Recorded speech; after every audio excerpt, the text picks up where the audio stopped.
Welcome to DIYEasyCrafts.com. Today we're going to take a look at making a mini belt loop EDC knife.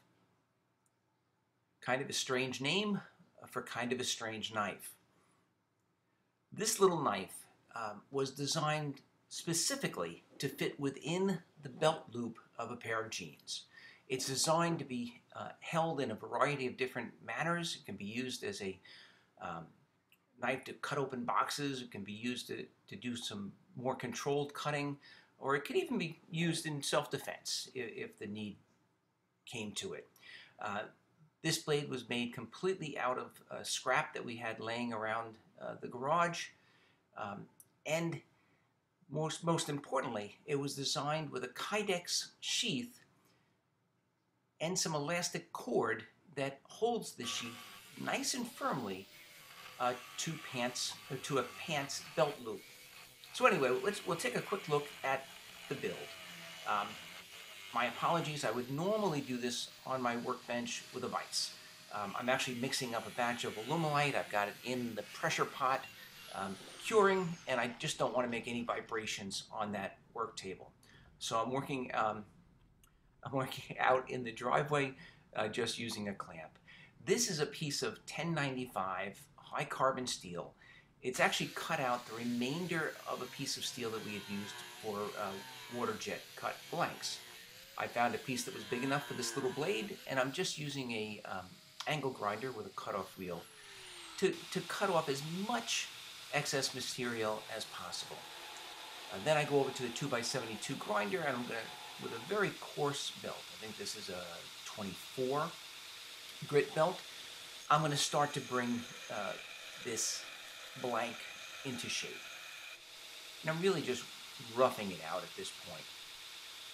Now this grinder is a Oregon blade maker matched up with a 2 horsepower motor and a variable speed. It's a real workhorse, does a great job.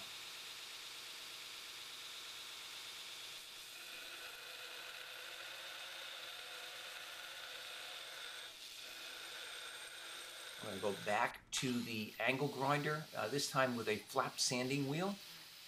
I think this is an 80 grit. And this is nice for getting into that internal curve. And I'm just trying to smooth it out as much as possible, trying to finish up the shape to as close as the finished shape as possible. I will, of course, later on go in this groove with a Dremel grinder, and smooth out all of those deeper scratch marks from this flap sanding wheel. Back over to the 2x72. This time I'm actually holding the blank flat against the platen, almost like a surface grinder, and I'm just finishing off the outside and also polishing off the blank itself. So that's basically the finished blank. The size is basically where I want it. I still have to grind the bevels, but it's a real good starting point. So I've marked my center line, little Dykem blue and a center scribe, and then I've mounted a tilt table onto that same 2x72 grinder. The tilt table holds the blank at the desired angle so that grinding the bevels is remarkably easy. I do the rough bevels with a 80 grit.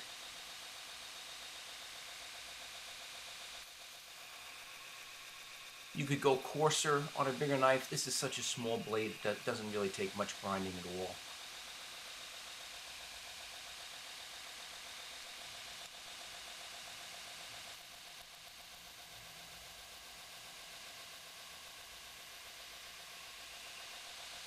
The beauty of this tilt table is that as long as you control that blank and keep it flat up against the tilt table, the bevels are going to be right on the money.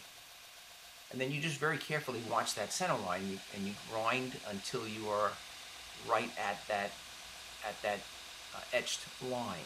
So the bevel's done on one side.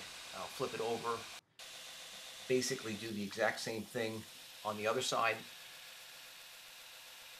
What I normally do is I grind the bevels, and I don't worry about matching up the plunge cut. I leave both bevels a little bit further away than the end product would be. And then once I've got the bevels almost completely done, then by eye, I'll match up the plunge cut from one side to the other.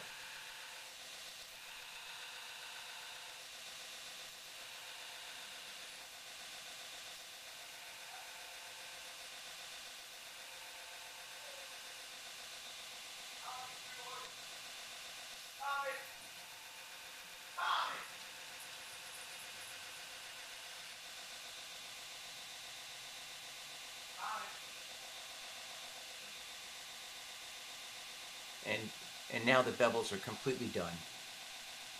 Well, the rough bevels are completely done. Now I'm going to take the blank out for heat treating. This is a Devil forge. It was made in Lithuania. It's a great little propane forge. It's a 2-burner forge. I've actually got the back burner turned off. I generate enough heat with the front. What I do is you bring it up to temperature so that it's non-magnetic. And then for 1095 high carbon steel, this is 3/16 thick, you really want to hold it there for a good minute or so at temperature before you quench it. And I do that by just holding the blank a little bit to the side of the burner so that you're not under the direct burner and it's not overheating. Then you quench it in oil.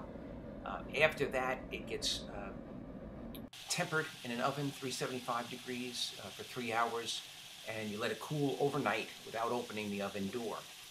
After the tempering process, I'm going to go back to the tilt table on the 2x72 and just polish the bevels. So for this, I went to 120 grit paper. It just really takes 1 or 2 passes.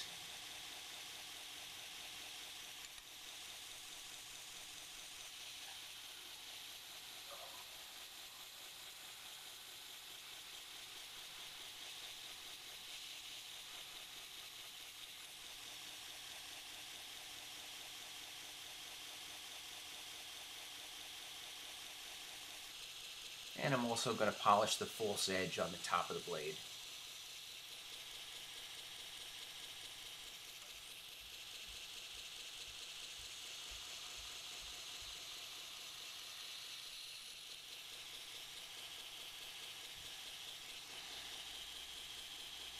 So now the blank's basically finished. I mean, you've got the bevels are completely done and polished.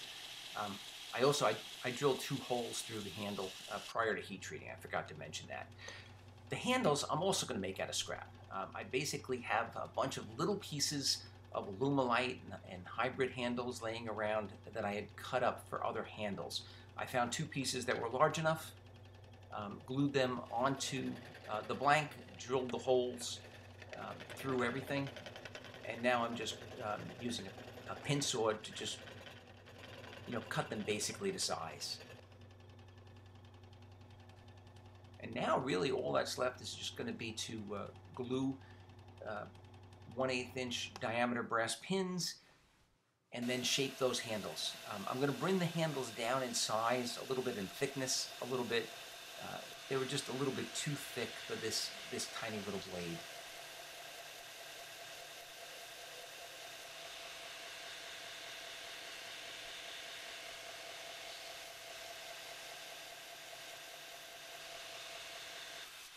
I use the 2x72 a lot to form the handles to the blade for the shape, bring the thickness in. But then I also use a Dremel grinder to get into that internal curve. I happen to really like the Dremel grinder. I use the Dremel grinder with a drum sanding wheel really to form and shape the handles, to start the curves, the internal curves, and to round over all of the hard edges. And then, of course, with all Alumilite or with hybrid scales of any type, you really have to do a lot of sanding. You want to sand really with a 400, a 600, 1,000, and then buff. This is the finished knife. But before we take a look at that, I really want to show you the sheath. The sheath was made out of Kydex, a fold-over sheath. Have 3 grommets. One of those grommets, I mounted elastic cord into it. And there's also a fold-over tab with a couple of little notches, almost like a boat cleat, that's going to hold the loop from that cord. So this is the knife. It gets pushed into a Kydex sheath. It's held nice and firmly in place in that Kydex sheath. To mount it, you push the sheath and the cord through your belt loop, and then you just loop it right over that cleat. The sheath is held firmly in place to any belt loop. And this knife can be worn on either the front of the pants or on the side. You don't feel it at all. You can sit down, you can stand up. It's very easily accessible. It's really designed for the suburban guy that just wants a small EDC for cutting open cardboard boxes, cutting rope. Doesn't need a big knife. As I mentioned before, it can be held in a couple of different ways. You can put your finger on top of the false edge. You can use it as a self-defense weapon.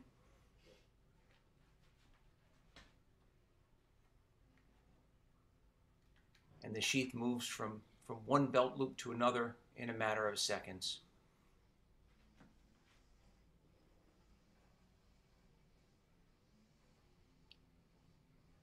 $10.95 high carbon steel, all made from scrap that we had laying around the garage. A very unique mini EDC knife.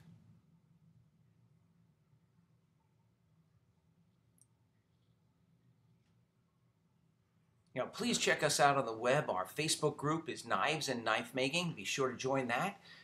And you can then post some images of your own builds. We can also be found at DIYeasycrafts.com. There's a variety of how-to knife making videos. If you like this video, I ask that you please give it a thumbs up and subscribe to this YouTube channel. Thank you very much.